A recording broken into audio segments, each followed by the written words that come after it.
I caught my husband cheating in our bedroom. He thought I'd cry and beg him to stay. Instead, I filed for divorce before his mistress even left the house. My name is Claire Bennett. I'm 36 years old, and the day my marriage ended began with a canceled meeting. At 1:17 on a Thursday afternoon, a client called to reschedule. I remember staring at my calendar, surprised by the sudden empty space, and thinking I could finally eat lunch at home instead of grabbing something from a deli between appointments.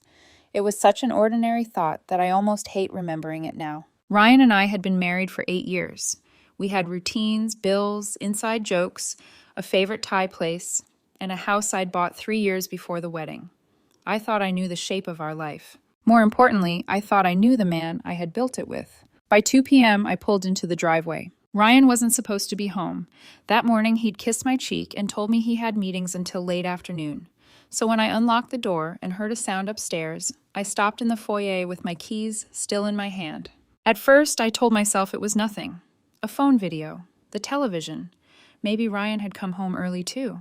Then I heard a woman laugh. I don't remember deciding to take out my phone. I only remember looking down and seeing it in my hand as I walked up the stairs. The bedroom door was cracked open, and through that narrow gap, I saw my husband in our bed with another woman. My body went cold before my mind caught up. They didn't notice me. She was laughing softly, and Ryan had his hand in her hair like he had all the time in the world. I stood there long enough to understand exactly what I was seeing. Then I pressed record. The woman was grabbing for her clothes. At the time, she was just a stranger. I had no idea she would later become the person who destroyed Ryan's entire story. Ryan looked at me like he expected me to explode, and maybe a different version of me would have. Maybe I should have screamed. Maybe I should have thrown something. Instead, everything inside me went strangely quiet. I looked at him, then at her, then back at him. "Do whatever you want," I said. "I'm done." Ryan blinked. "What?" "I'm done." Then I turned and walked downstairs while he shouted my name behind me. I sat at the kitchen table and opened my phone. My hands were still steady when I texted my attorney, the one who had handled some business contracts for me before. "Need divorce lawyer. Husband cheating. Caught him. Have video evidence. How fast can we move?" He called 3 minutes later. "How solid is the evidence?" he asked. "Video, time-stamped, in our bed. Don't delete anything. Don't send it to anyone except me. Don't threaten him. Don't argue with him. And from this point forward, save every message." I looked toward the ceiling.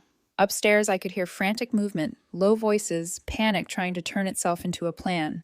"What happens now?" I asked. "I start drafting. You come in tomorrow morning. Bring account information, property records, anything connected to shared finances. And Claire?" "Yeah?" "Stay calm. People ruin good cases by reacting badly." I almost laughed because what I felt wasn't calm. It was shock pretending to be control. The warning behind his words was obvious. 20 minutes later, Ryan came downstairs. His shirt was buttoned wrong, his hair was a mess, and his eyes were red. The woman was gone. He stopped a few feet from the table. "Claire, please, let me explain." I was eating half a turkey sandwich because my body had apparently decided life still required lunch. "No, it was a mistake." I set the sandwich down. "How long?" He swallowed. "What? How long?" He looked away, and that was the first answer. "Ryan." 3 months, he said finally. 3 months. For 3 months, he had managed to build an entire second life without me noticing. He kissed me goodbye in the mornings, texted her during the day, and came home acting as if nothing had changed. For some reason, that was the thought that kept following me. "What's her name?" "Melissa." "From where?" "A fitness class." The detail felt stupidly small. A fitness class. Not some grand forbidden romance. Not a soulmate. Just a woman from a fitness class who had been in my bed before I even knew she existed. Ryan moved closer. "I never stopped loving you." That hurt more than it should have, because he said it like it helped him. "Don't say that to me today. We can fix this." "No. People survive affairs." "Some people do. We could try counseling?" I stood and carried my plate to the sink. "You brought another woman into my home and into our bed. I'm not going to sit in a room and help you understand why that hurt me." His expression shifted from guilt to disbelief, as though I was the one ending something important. "You're really going through with divorce?" "Yes." "Just like that?" I turned around. "You made choices for 3 months. I'm making one." His face changed then. The tears were still there, but fear started moving behind them. The panic in his face changed the moment he realized I wasn't negotiating. Whatever argument he had prepared seemed to disappear right in front of me. "What about everything we built?" he asked. That question finished whatever tiny hesitation I might have had. Your attorney can talk to mine. My attorney? The one you'll need. By evening, Ryan had moved himself into the guest room. I locked the master bedroom, not because I was afraid of him, but because I couldn't look at that bed. Around midnight, my phone buzzed. Ryan, please don't do this. He was 20 feet away from me, texting like distance could soften what he had done. I didn't answer. The next morning, I went to my attorney's office downtown. He had paperwork spread across his desk before I even sat down. We reviewed the video, the timeline, the house deed, the accounts, and every asset connected to the marriage. The house was mine before we married. The deed was solely in my name. Most of our finances had stayed separate because my parents' divorce had taught me early that love and paperwork should never be confused. My attorney looked over the documents and nodded. This will be cleaner than most. That was the first relief I felt in 24 hours. By the time I left, Ryan had called 9 times and sent 14 messages. The last one said, "Please stop treating me like I'm your enemy." I stared at it in the parking lot. Less than a day earlier, I had treated him like my husband. That had been my mistake. 3 days later, the process server came to the house. Ryan answered the door. I heard a brief exchange, then a silence so sharp I could feel it from the hallway. What the hell is this? When I walked out, he was holding the divorce papers. His eyes moved across the pages and the panic returned. You actually filed. You knew I did. I thought you were angry. I was. I thought you'd calm down. His reaction told me more than anything he'd said all day. He thought we were about to start fighting for the marriage. I was already planning how to end it. Then he saw the word. Adultery? His voice rose. You're filing under adultery? What did you think I would call it? Do you understand how this makes me look? I folded my arms. You should have thought about that before inviting Melissa into our bedroom. She wasn't my girlfriend. The answer came too fast, too defensive. Even Ryan seemed to hear it, because his mouth snapped shut immediately. He stormed upstairs with the papers. Something hit the wall. Then another object. Then the guest room door slammed. The papers were still real, and within a few days the situation started changing in ways I hadn't expected. Friends who hadn't called in months that suddenly wanted to check on me. One asked if I was okay. Another said Ryan had mentioned problems. By Friday evening, it became obvious he was telling people his version. A friend finally admitted it on the phone. He said you two had been struggling for years. We had normal problems. He said you were emotionally distant. Did he mention Melissa? The silence answered before she did. No, of course he hadn't. It's easier to play victim when nobody knows you brought another woman home in the middle of the afternoon. Then his mother called. Claire, sweetheart, she began, in a voice that lost its sweetness almost immediately. Ryan told me what happened. I'm sure he told you something. 8 years of marriage, and you're throwing it away over one terrible decision? It was a 3-month affair. Marriage is hard. I know it is. People make mistakes. I let out a small laugh. 3 months isn't a mistake. It's a decision repeated over and over again. Her silence lasted just long enough for me to know she didn't have an answer to that. That almost made me close my eyes. Ryan's vows had apparently expired during fitness class, but mine were supposed to keep working. I didn't break them. So you're not even going to try? No. She had expected pain, maybe confusion, maybe a woman she could guilt into staying. Certainty left her nowhere to go. The call ended badly, and by the next day, relatives I barely spoke to suddenly had opinions about forgiveness. Everyone wanted me to absorb the damage. Nobody wanted Ryan to carry it. Late Thursday night, an unfamiliar number texted me. Claire, I know this is awkward. We need to talk. A second message followed.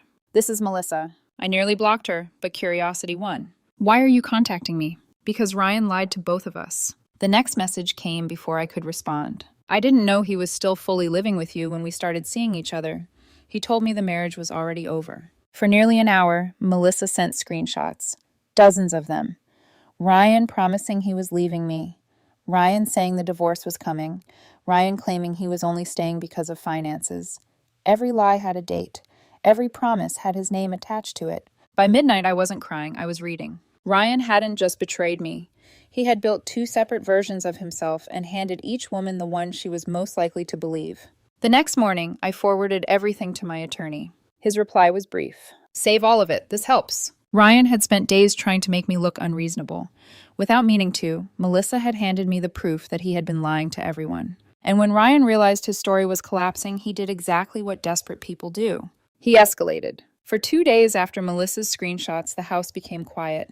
Ryan stopped apologizing, stopped texting from the guest room, stopped trying to catch me in the hallway, and turned guilt into conversation. I should have known silence from him didn't mean acceptance. It meant he was planning the next version of the story. Sunday afternoon, I came home from grocery shopping and had just set the bags on the counter when the doorbell rang. 2 police officers stood outside. The older one spoke first. "Ma'am, we received a report about a domestic situation." I stepped aside. "Come in." Ryan appeared from the hallway so quickly it was obvious he'd been waiting. His face looked carefully arranged, worried, tense, wounded.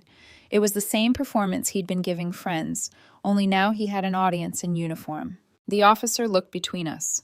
"Your husband claims there have been threats." I stared at Ryan. "Threats?" Ryan folded his arms. "You've been intimidating me." Since I had caught him, I had mostly worked, met with my lawyer, slept badly, and avoided every room that reminded me of us. If that was intimidation, I was apparently very efficient at it. I picked up my phone from the kitchen table. "Officers, before this goes any further, I'd like to show you the timeline." My attorney had told me to keep records, so I had.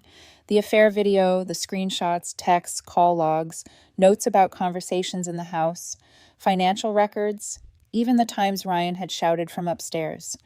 I handed over enough for them to understand the situation without seeing anything they didn't need to see. The younger officer looked up first. "Have you prevented him from leaving?" "No." "Threatened him?" "No." "Damaged his property?" "No." The older officer turned to Ryan. "Sir, do you have evidence of threats?" Ryan's jaw tightened. "They aren't always written." "What exactly happened?" "It's the way she looks at me sometimes." The room went still. The younger officer blinked once. The older one looked like he had aged 5 years during the sentence. "Sir," he said carefully, "being uncomfortable during a divorce is not the same as being threatened." Ryan's face reddened. "You're not understanding." "I think I am." The conversation fell apart from there. Every accusation required a detail. Every detail required proof. Ryan had feelings, guesses, and wounded pride. I had dates, messages, and a police officer's patience running out in real time. After a few minutes, the older officer handed me back my phone. "This appears to be a civil matter. If either of you feels unsafe, you can leave voluntarily. But we don't have grounds to take action here." Ryan stared at them as if they had betrayed him too. When the door closed behind the officers, he stood in the living room, breathing hard. "You made me look crazy." I picked up the grocery bags. "No, Ryan, you did that yourself." He didn't speak to me for the rest of the night. The next morning, the financial game started. Around lunch, I checked our joint household account. It was the account we used for utilities, groceries, and small shared expenses. There had been about $3,000 in it. Almost all of it was gone. Withdrawals, one after another.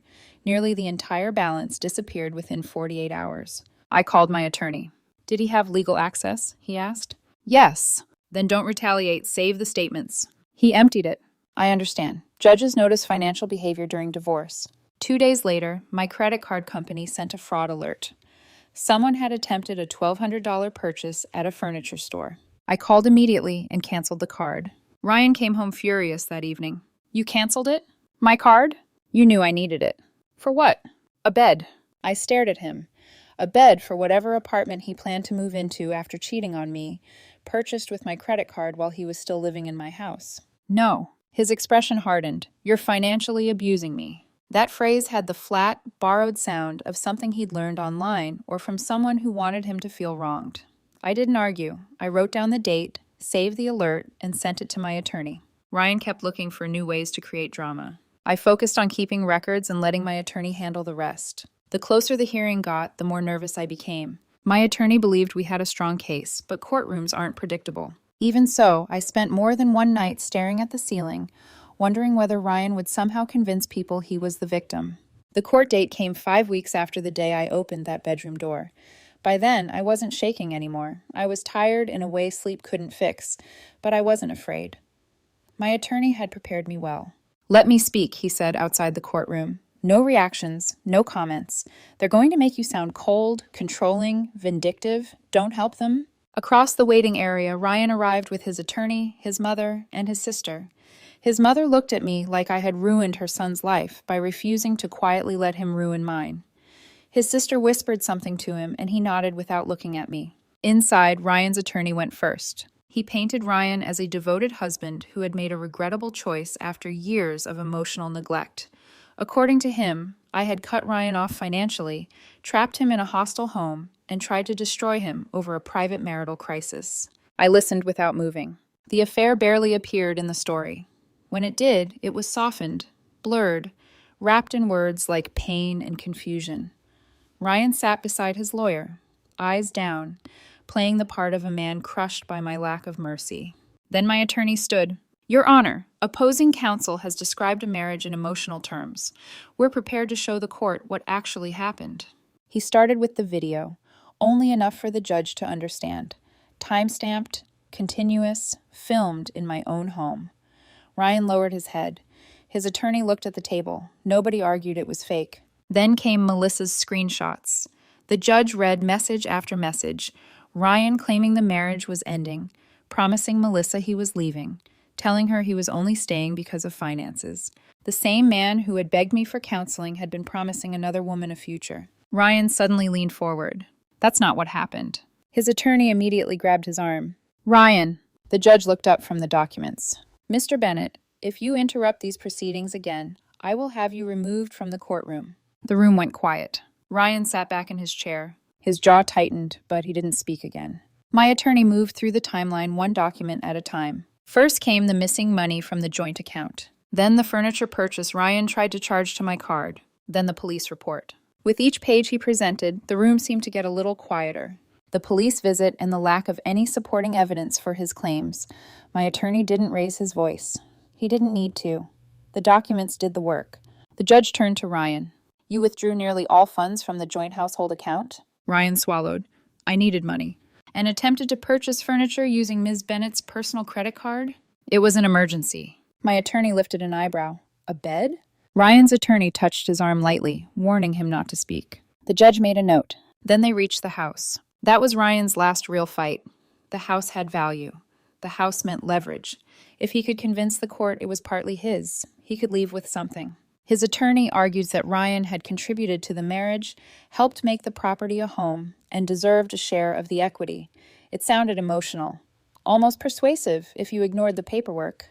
The judge asked simple questions. "When was the property purchased?"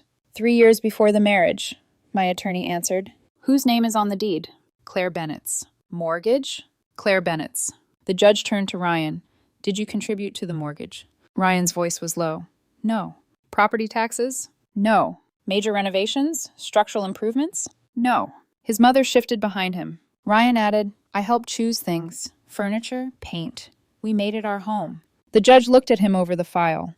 "That is not the same as a financial interest in the property." Ryan's face went pale. The ruling came soon after. The house remained mine. Separate retirement accounts remained separate.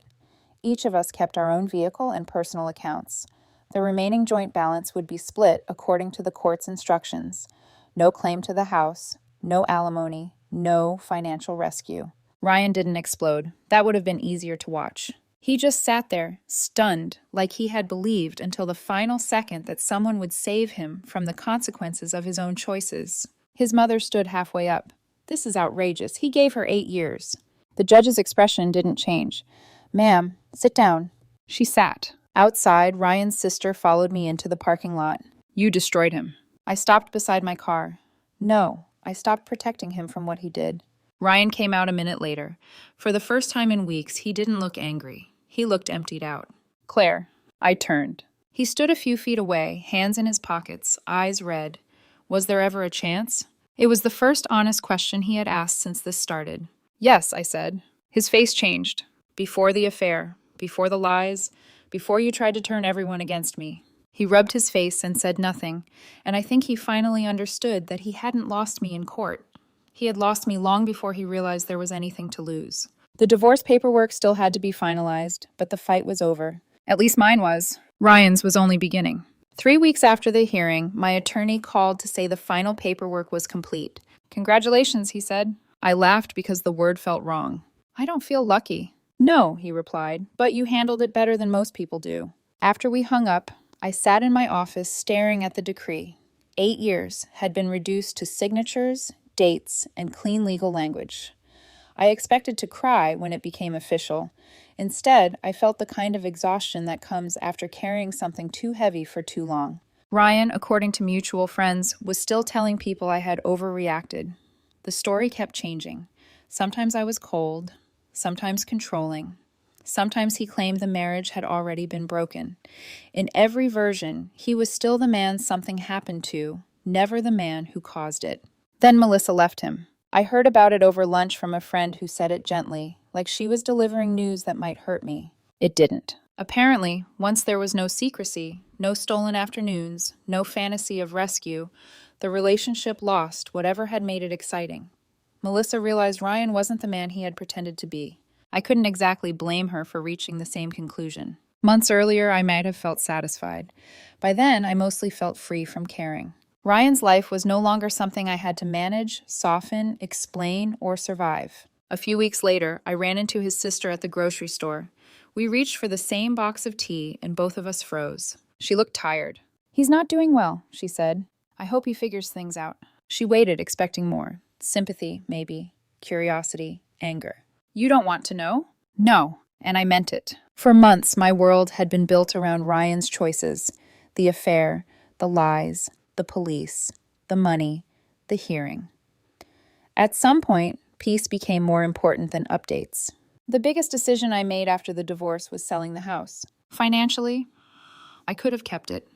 Emotionally, I couldn't. Every room had two versions, the life I remembered and the truth I knew now. The kitchen where we celebrated birthdays, the backyard where we hosted friends, the living room where we spent quiet Sundays. Those memories weren't fake, and that made them harder to live with. Ryan's betrayal didn't erase 8 years. It changed the way I carried them. I moved into a smaller apartment downtown. 1 bedroom, large windows, 10th floor, city lights at night. The first evening, I ate takeout on the floor because my furniture hadn't arrived yet. The place echoed when I walked through it, but the emptiness didn't scare me. It felt clean. A few days later, my attorney mailed me a copy of the final decree. Inside the envelope was a handwritten note. One of the smoothest cases I've handled. Evidence makes all the difference. I pinned it in my home office, not out of spite, but as a reminder. People can argue with your feelings. They can rewrite conversations, twist silence into cruelty, and call consequences abuse. Records are harder to manipulate. Sometimes people ask if I miss Ryan. The answer isn't simple. I don't miss the man who cheated for 3 months and then tried to make himself the victim. I don't miss the man who lied to me, lied to Melissa, called the police, drained accounts, and stood in court asking for pieces of a life he had already broken. But I do miss the husband I thought I had. I miss the future I imagined before I knew it was built on someone else's performance. Losing that version of him hurt. Maybe part of it always will. Still, losing an illusion is better than spending the rest of your life inside one. Last week, I walked home after dinner and passed a restaurant patio full of couples laughing over wine and half-finished plates. A year ago, that would have made my chest ache. This time I smiled and kept walking. For a long time, I thought the affair had erased everything that came before it. Eventually, I stopped seeing it that way. When I remembered birthdays, road trips, and ordinary nights on the couch, I realized those moments had been real too. A bad ending didn't make every good memory a lie. That realization took me a long time. The day I walked into that bedroom, I thought my life was ending. Looking back, that day didn't end my future. It just forced me to start imagining one without Ryan in it. Everything that came after got better once I stopped trying to save someone who didn't want the life we had built.